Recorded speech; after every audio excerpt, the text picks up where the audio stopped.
सरोकार। नमस्कार, आप देख रहे हैं प्राइम टीवी। मैं हूं आपके साथ आरती तिवारी। लोकसभा अध्यक्ष पद के लिए चुनाव होना है। लोकसभा में सभी सदस्य इसको लेकर वोट करेंगे। दरअसल अध्यक्ष पद को लेकर एनडीए और विपक्षी इंडिया ब्लॉक के बीच आम सहमति नहीं बनने के बाद दोनों गठबंधनों ने अलग अलग उम्मीदवार मैदान में उतार दिए हैं। बीजेपी के नेतृत्व वाले एनडीए ने फिर से सांसद ओम बिरला को अपना उम्मीदवार बनाया है, जबकि विपक्ष ने कांग्रेस के वरिष्ठ नेता के सुरेश को मैदान में उतार दिया है।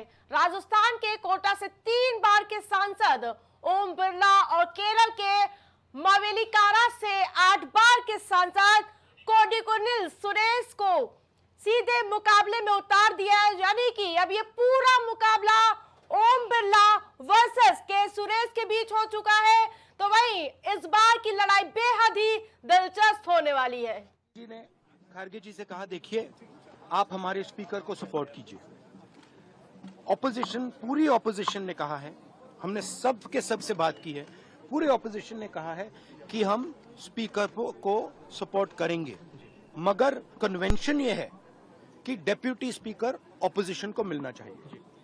राजनाथ सिंह जी ने कल शाम कहा था कि वो खारगे जी को कॉल रिटर्न करेंगे।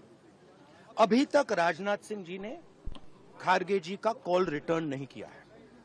तो मोदी जी कह रहे हैं कंस्ट्रक्टिव कोऑपरेशन हो। तो हमारी राय पार्टी की है, वो है कि उपाध्यक्ष विपक्ष का हो और बाकी बातें अभी सब सामने।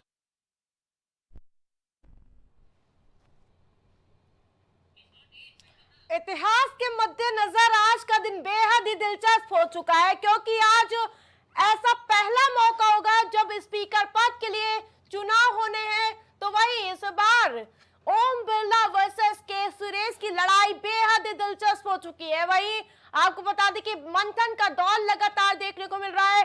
हर कोई अपनी जीत का दावा करता हुआ नजर आ रहा है। तो वहीं ओम बिरला वर्सेस के सुरेश के बीच आज स्पीकर पद पर चुनाव होने हैं। वही जिसको लेकर आज बेहद ही सियासी सरगर्मियां अब तेज हो चुकी है। वहीं विपक्षी दलों ने कांग्रेस के वरिष्ठ नेता के सुरेश को मैदान में उतारने का फैसला किया है। राजस्थान के कोटा से 3 बार के सांसद ओम बिरला के सामने अब केरल के मावेलिकारा से 8 बार के सांसद के सुरेश के बीच ये सीधा मुकाबला देखने को मिलेगा। वहीं लगातार विपक्षी दल भी एक्शन मोड में नजर आ रहा है। तो वहीं सब अपनी जीत का दावा पेश कर रहे हैं। वहीं लोकसभा में गेम ऑन हो चुका है। तो वहीं सबसे बड़ा सवाल स्पीकर कौन होगा, इसको लेकर लगातार हलचल देखने को मिल रही है। सभी यानी कि विपक्षी दल के तेवर भी हाई है, तो एनडीए भी लगातार मंथन करता हुआ नजर आ रहा है, जहां प्रधानमंत्री मोदी की अध्यक्षता में लगातार बैठक का दौर जारी है। उस बीच सबसे बड़ा दिलचस्प चुनाव आज होने वाला है। बीजेपी के नेतृत्व वाले एनडीए ने फिर से सांसद ओम बिरला पर दांव चला है। तो वहीं विपक्षी दलों की ओर से वरिष्ठ नेता के सुरेश को मैदान में उतारा गया है। आपको बता दें कि राहुल गांधी का बयान आपने इससे पहले सुना था। राहुल गांधी ने कहा था कि पहले राजनाथ सिंह का कॉल आता है कि स्पीकर पद पर हमारा समर्थन दे, हमने डिप्टी स्पीकर पद की मांग की है, लेकिन जो दोबारा कॉल आना था, बैक कॉल आनी थी, वो नहीं आई, जिसके बाद विपक्षी दल ने मंथन किया और एक बार फिर से अपने प्रत्याशी को उतार दिया मैदान में। तो वहीं आज की जो सबसे ऐतिहासिक चुनाव होने वाला है वो देखने में काफी दिलचस्प होगा। ओम बिरला के लिए भी ये चुनौतीपूर्ण रहेगा। 11 बजे ओम बिरला प्रस्ताव पेश करेंगे, यानी कि ओम बिरला अपना प्रस्ताव पेश करेंगे। वहीं आपको बता दें कि प्रधानमंत्री मोदी लगातार मंथन करते हुए नजर आ रहे हैं। वहीं इस बार एनडीए की राह इतनी आसान नहीं होने वाली है, क्योंकि इस बार विपक्ष मजबूती के साथ संसद से सड़क तक घेरने के लिए खड़ा हुआ है। इस खबर पर ज्यादा अपडेट के साथ हमारे साथ इरशाद अली दिल्ली से लाइव जुड़ चुके हैं हमारे साथ। इरशाद, इस बार बेहद ही ऐतिहासिक चुनाव होने जा रहा है। इरशाद, जी जी जी, आज वॉइस थोड़ा ब्रेक हो रही थी। आप इरशाद, क्वेश्चन। देश का सबसे ऐतिहासिक चुनाव आज होने वाला है, क्या कुछ अपडेट है?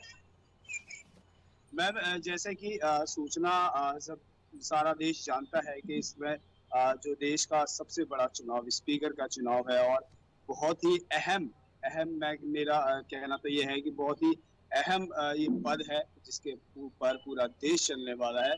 तो दोनों ही जो दल हैं, एनडीए हो, इंडिया ब्लॉक हो, तो दोनों में ही एक रोमांचक जंग भी देखने को मिलेगी। और ये भी बहुत महत्वपूर्ण होगा कि आखिरकार स्पीकर कौन। कल से सियासी हलचल लगातार देखने को मिल रही है, आज की क्या हलचल देखने को मिल रही है? लगातार एनडीए और इंडिया में मंथन का दौर देखने को मिल रहा है इरशाद। जी जी जी। लगातार एनडीए और इंडिया गठबंधन मंथन कर रहा है, क्या कुछ हलचल देखने को मिल रही है? देखिए जी, दिल्ली की अगर बात करें, इस मंथन को लेकर बात करें, तो दोनों ही दल कहीं ना कहीं अपनी जो सियासी फैट जमाने में लगे हुए हैं। दोनों ही दल चाहते हैं कि स्पीकर पद पे उनका कब्जा हो, क्योंकि सरकार जो बनी है, मिली जुली सरकार बनी है। और ऐसा भी हो सकता है कि कहीं ना कहीं इंडिया ब्लॉक है इसमें कुछ थोड़ी सफलता प्राप्त कर पाए, क्योंकि जी जो अंदर की बात की जाए तो मामला थोड़ा सा गंभीर लग रहा है। बिल्कुल इरशाद, जिस प्रकार से एनडीए में मंथन का दौर देखने को मिल रहा है, क्या लगता है ओम बिरला के लिए इस बार मुसीबतें खड़ी हो सकती हैं?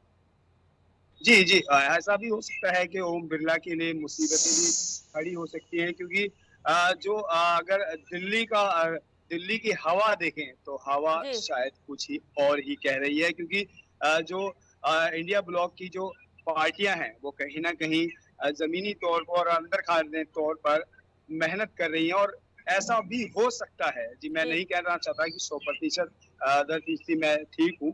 ऐसा भी हो सकता है कहीं ना कहीं बड़ा हेर फेर देखने को मिले। इस बार की लड़ाई के सुरेश वर्सेस ओम बिरला हो गई है, क्या लगता है कितनी चुनौती के सुरेश देंगे ओम बिरला को? देखिए जी, चुनौती की बात करें वो तो रिजल्ट ही बताएगा, क्योंकि फिलहाल चुनाव के लिए दोनों ही पार्टियां अपनी तरफ से मेहनत कर रही हैं। दोनों ही पार्टी अपनी तरफ से मेहनत कर रही हैं। जी, ओम बिरला स्पीकर पद के लिए अपना प्रस्ताव कितने बजे तक पेश कर सकते हैं? जी, अगर बात की जाए, ओम बिरला कुछ ही देर में अपना जो प्रस्ताव है वो पेश करने वाले हैं। जी 8 बार जी लोकसभा रह बिल्कुल चुके हैं। इरशाद, नजर बनाए रखिए। तमाम अपडेट के लिए बहुत बहुत धन्यवाद।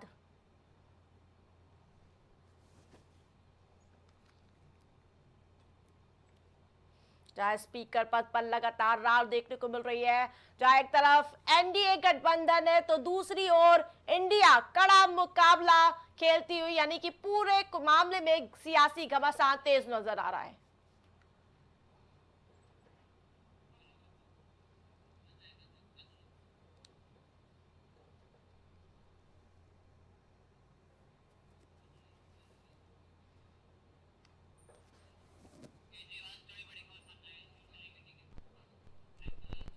केजरीवाल से जुड़ी इस वक्त की बड़ी खबर आपको बताया, जो आपको बता दें कि केजरीवाल को लेकर लगातार सियासी हलचल तेज है। उस बीच राउंड एवेन्यू कोर्ट में सुनवाई शुरू हो गई है।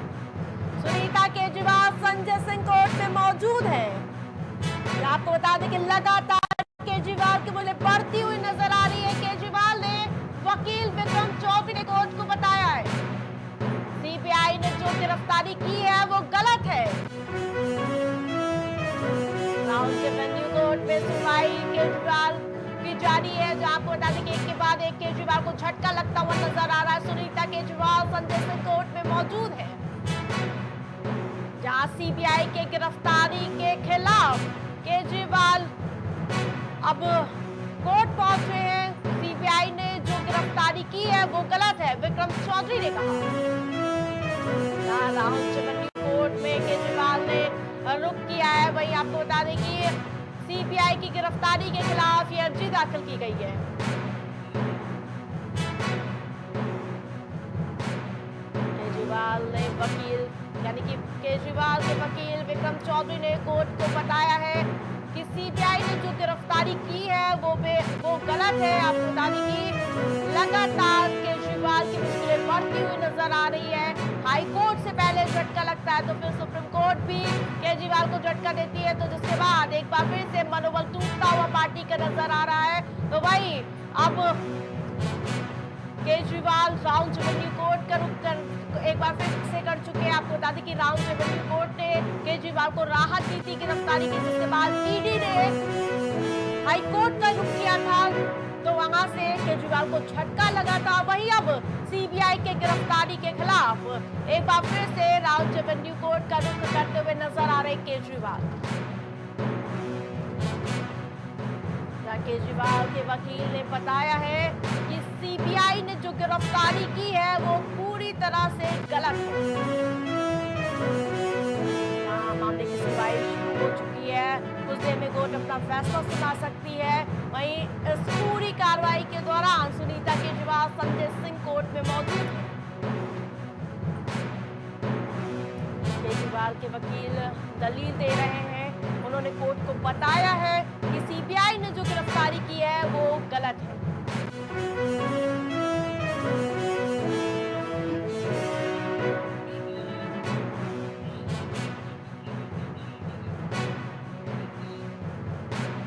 आम आदमी पार्टी से जुड़ी एक और बड़ी अपडेट आपको बता रहे हैं, जो आपको बता दें कि आतिशी से मिले अखिलेश यादव।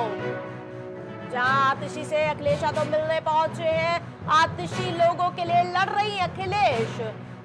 जहां आपको बता दें कि जल संकट के बीच अनशन पर बैठी थी केजरीवाल, दिल्ली के लोगों के लिए लड़ रही आतिशी। अखिलेश यादव ने कहा केंद्र सरकार मुख्यमंत्रियों की यानी कि लगातार परेशानियां बढ़ा रही है। अखिलेश यादव ने बड़ा आरोप लगाया केंद्र सरकार पर, दिल्ली सरकार के साथ भेदभाव हुआ है।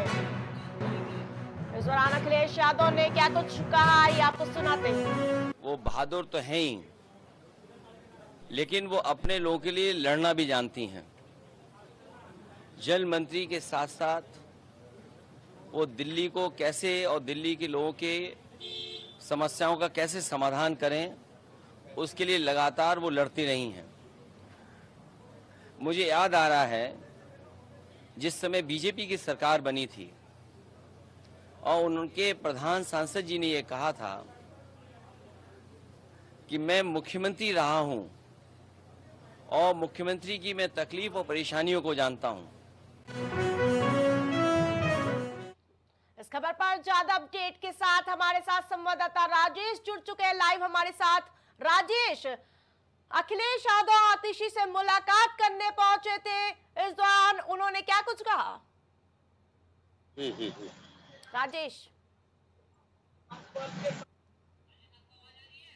राजेश आपको हमारी आवाज मिल पा रही है? जहां हमारा संपर्क टूट गया राजेश से। दिल्ली सरकार के साथ बहुत भेदभाव हुआ है। अखिलेश यादव ने केंद्र सरकार पर बड़ा आरोप लगाया। आपको बता दें कि भेदभाव का आरोप लगाया है। जहां आतिशी से मिलने अस्पताल पहुंचे थे, उसकी तस्वीरें आपको दिखा रहे हैं। इस दौरान संजय सिंह भी साथ मौजूद रहे। आतिशी लोगों के लिए लड़ रही है। एक तरफ जहां दिल्ली में जल संकट देखने को मिल रहा था, उस बीच आतिशी अनशन पर बैठी हुई थी, वहीं अब अखिलेश यादव उनसे मुलाकात करने पहुंचे थे। केंद्र सरकार मुख्यमंत्रियों की परेशानियां बढ़ा रही है। क्या केंद्र सरकार पर बड़ा आरोप अखिलेश यादव ने लगाया है, दिल्ली सरकार के साथ बहुत भेदभाव हुआ है। यहाँ बड़ा आरोप लगाया, वो बयान आपको सुना देती हूँ जो अखिलेश यादव ने कहा।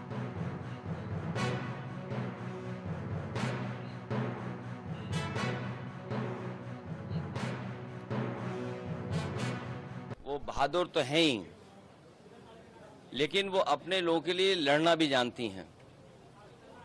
जल मंत्री के साथ साथ वो दिल्ली को कैसे और दिल्ली के लोगों के समस्याओं का कैसे समाधान करें, उसके लिए लगातार वो लड़ती रही हैं। मुझे याद आ रहा है जिस समय बीजेपी की सरकार बनी थी और उनके प्रधान सांसद जी ने ये कहा था कि मैं मुख्यमंत्री रहा हूं और मुख्यमंत्री की मैं तकलीफ और परेशानियों को जानता हूं। एक बार फिर से राजेश का रुख करूंगी। राजेश, आतिशी से अखिलेश यादव मिलने पहुंचे पहुंचे थे, क्या कुछ मुलाकात के दौरान हुआ? बात क्या है, कहीं अखिलेश यादव जी को जिस तरीके से अखिलेश यादव आज से जो आम आदमी पार्टी की मंत्री है और कई दिन उन्होंने उपवास रखा था और दूसरी चीज उन्होंने आज कई दिन तक उन्होंने अनशन पर बैठी थी, जिसके बाद उनको आज कल जो है उनको हॉस्पिटल में भर्ती किया गया, जिसके बाद वहां पर अखिलेश यादव आज उनसे मुलाकात करने पहुंचे थे। हॉस्पिटल में मुलाकात की है उन्होंने जिसके बाद आज के मुलाकात करने के बाद उनको वहां पे उपचार चल रहा है और कई दिन के अनशन के बाद बैठने के बाद उनकी तबीयत खराब हुई थी, जिसके बाद उनको दिल्ली में हॉस्पिटल में एडमिट किया गया है। आरती राजेश, अखिलेश यादव ने केंद्र सरकार पर गंभीर आरोप लगाते हुए भेदभाव का आरोप लगा दिया है। बिल्कुल आरती, जिस तरीके से अगर देखा जाए आम आदमी पार्टी के कई मंत्रियों को गिरफ्तार किया गया, वहां पे सरकार ने गिरफ्तार किया, तो कहीं न कहीं देखा जाए जो शराब नीति घोटाले में उनको गिरफ्तार किया गया था, कई मंत्रियों को गिरफ्तार किया गया था। उसके अलावा अगर बात करें आम आदमी पार्टी के जो मुख्यमंत्री हैं अरविंद केजरीवाल, उनको भी गिरफ्तार किया गया था, जिसकी वजह से वहाँ पे जो आजसी हैं, जो वहाँ पे जल शक्ति मिनिस्टर हैं और दिल्ली में, और जिस तरीके से दिल्ली में जल संकट गहराया हुआ था, कहीं न कहीं आजसी उसको लेकर धरना प्रदर्शन कर रही थी, अनशन कर रही थी। कई दिन अनशन पर बैठने के बाद उनकी तबीयत खराब हो गई, जिसके बाद उनको दिल्ली के अस्पताल में भर्ती कराया गया। भर्ती कराने के बाद पार्लियामेंट सत्र शुरू हुआ, जिसके दौरान अखिलेश यादव भी वहां मौजूद थे।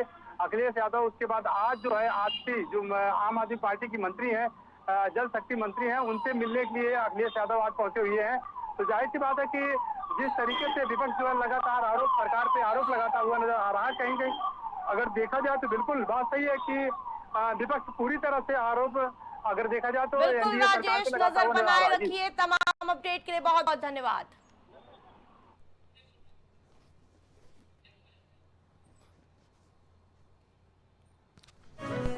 आतिशी से अखिलेश यादव मिलने पहुंचे थे। अमित शाह और जितन राम मांझी ने रखा प्रस्ताव, जहां लगातार सुबह से स्पीकर पद से जुड़ी बड़ी अपडेट, जहां ओम बिरला के नाम का प्रस्ताव रखा गया। अमित शाह ने प्रस्ताव पेश कर दिया है, पीएम मोदी, राजनाथ सिंह ने प्रस्ताव रखा है। अमित शाह और जितन राम मांझी ने ओम बिरला के नाम का प्रस्ताव रख दिया। अब जहां लगातार सुबह से अपडेट आपको बताया, जहां ओम बिरला के नाम का प्रस्ताव अब संसद में रख दिया गया। अमित शाह ने प्रस्ताव को रखा, पीएम मोदी, राजनाथ सिंह ने भी ये प्रस्ताव रख दिया है। जहां स्पीकर पद से जुड़ी बड़ी अपडेट, वही अब अपडेट ये सामने आ रही कि ओम बिरला स्पीकर पद पर चयनित हो गए हैं।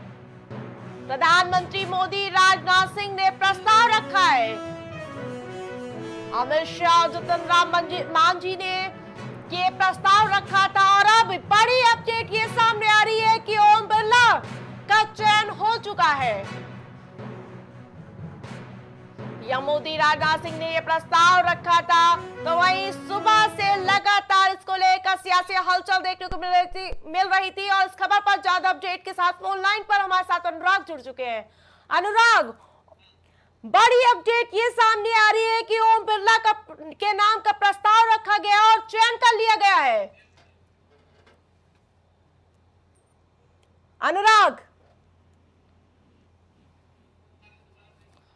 भाई अनुराग से हमारा संपर्क टूट चुका है। जहां अब बड़ी अपडेट आपको लगातार बता रहे हैं कि ओम बिरला के नाम का प्रस्ताव रखा गया था और एक बार फिर से ओम बिरला स्पीकर पद के लिए चयनित हो गए हैं। अमित शाह, जितन राम मांझी ने यह प्रस्ताव रखा था, प्रधानमंत्री मोदी, राजनाथ सिंह ने यह प्रस्ताव रखा था और ये प्रस्ताव सर्वसम्मति के साथ एक बार फिर से ओम बिरला को चयन कर लिया गया है। वही अब सबसे बड़ी लड़ाई जो स्पीकर इतिहास के यानी कि पन्नों में दर्ज जो आज का चुनाव था, एक बार फिर से एनडीए ने इस चुनाव को जीत लिया है। ओम बिरला के नाम का प्रस्ताव रखा गया था और ये अब प्रस्ताव पास हो चुका है। और एक बार फिर से अनुराग का रुख करूंगी। अनुराग, लगातार स्पीकर पद पर मंथन और सियासी हलचल देखने को मिल रही थी, लेकिन एक बार फिर से एनडीए की जीत हो गई है। बिल्कुल आरती, जिस तरीके से ओम बिरला को नाम को लेकर एनडीए ने उम्मीदवार के तौर पे आगे किया था, और जिस तरह से इंडिया ब्लॉक ने के सुरेश का नाम आगे बढ़ाया था, तो आज जिस तरीके से ध्वनि मत से प्रस्ताव पारित करके ओम बिरला को स्पीकर बना दिया गया है। हालांकि विपक्ष ने वोटिंग की मांग रखी थी, लेकिन उसके बावजूद भी आज जिस तरीके से कह सकते हैं एनडीए के लिए एक बड़ी जीत है। एनडीए अपने उम्मीदवार को जिताने में कामयाब रही है। ओम बिरला दूसरी बार लोकसभा स्पीकर होंगे, और जिसके लिए तमाम रस्साकसी चल रही थी। नॉमिनेशन के बाद से लगातार ये दावे किए जा रहे थे कि किसी तरीके से चुनाव न हो, और उसके पहले ही तमाम वो सारे हथकंडे अपनाए जा रहे थे इंडिया ब्लॉक की तरफ से, ताकि सुरेश की दावेदारी मजबूत हो सके, लेकिन ऐसा कुछ हो नहीं पाया है।